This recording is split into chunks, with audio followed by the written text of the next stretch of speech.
we have made it to the final episode of our midweek chats on purpose, and Eleanor has forgotten what we're talking about.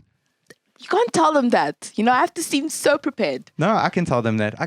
Eleanor, what do you want to be like when you grow up? I want to... Sorry, that sounded rude. What do you want to be like in 10 years? Like, what do you want to do? I want to be rich. And that's my one main goal. You want to be financially stable. Yes, that's a better word. There you go. I want to be financially stable. I want to be able to take care of myself. You know, I have needs that love food. Food, yeah. Yeah. Yeah. Okay. That's part of what I want to be when I'm older. But and to bring it back a bit, I think I just want to live for God. You know, I want to do what God wants me to do, which I'm not sure exactly what He wants me to do, but of course I'm just living it based off what He's given me in the moment. Yeah. So my question is, do you think that living for God means that you need to go into ministry and work in a church, or does it also mean that you can work in a corporate world? You can study economics and then you can go work at a bank and still serve God there? Serving God is, if you look up, I'm going to look at the people in the Bible. Matthew was a doctor. Did he? No, it was Luke. Sorry. No, guys, Luke was a doctor. And Luke served God as a doctor. Matthew was Levi, who was a tax collector.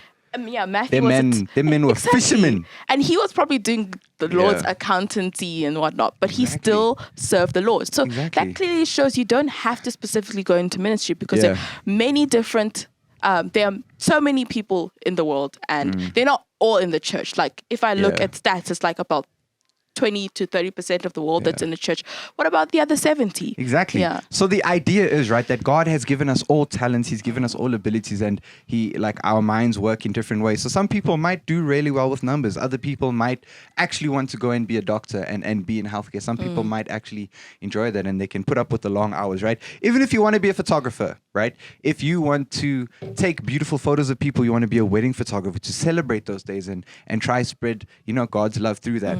The thing is that when Jesus called all of his disciples, they were all busy working. That's true. They all had jobs, right? So there's this idea that like we place this pressure, like, man, what does God want me to do when I step out into the world? What does God want me to study?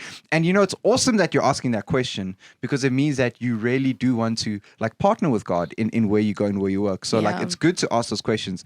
But then at the same time, I think I would go out on a limb and say God is less concerned with the what you do than he is with who you are when you do it, right? So whether you study economics, whether you study psychology, whether you work full-time in the church, as long as you're doing it for the glory of God. That's all that matters. That's really where it comes from. You're supposed to remember that it's not for you, it's not for God. And in your purpose, it's not your purpose, it's God's purpose. So ask yourself, am I doing this for me? Or am I doing this for God's purpose? Yeah, because at the end of the day, really, what is that broader purpose? Because I know we've been saying purpose a lot, and I haven't actually told anyone specifically what their purpose is. That's because I legitimately don't have the answer. But what I do know is that as Christians, we are called. Who's that boy on your profile picture? Don't Eleanor! It's my friend.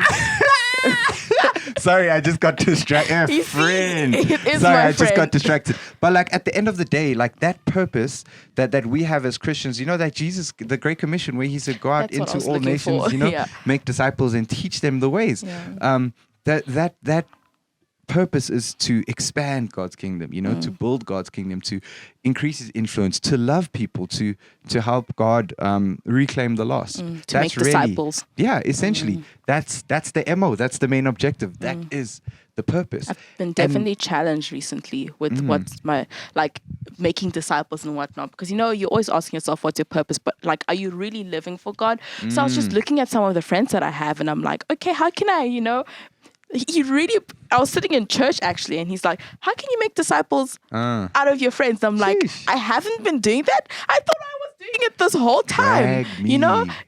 Make me intentional. That's been my recent prayer. Make me intentional in my friendship group. So in being intentional, I can be loving and I can do God's great commission, and not just Yeah. in my friendship group and people I meet. If I see someone who's in need, help them. Exactly. Yeah. And so that is obviously the broader purpose. But the beautiful thing is that God has designed us all uniquely. He's stitched us together in our mother's womb, and He's created us all in different ways, which means that we can fit into this greater purpose in our own unique and different ways. All right. So guys, thank you so much for joining us for this last midweek chat. We'll see you tomorrow on the Green Onion Podcast. Woo! Bye. Woo!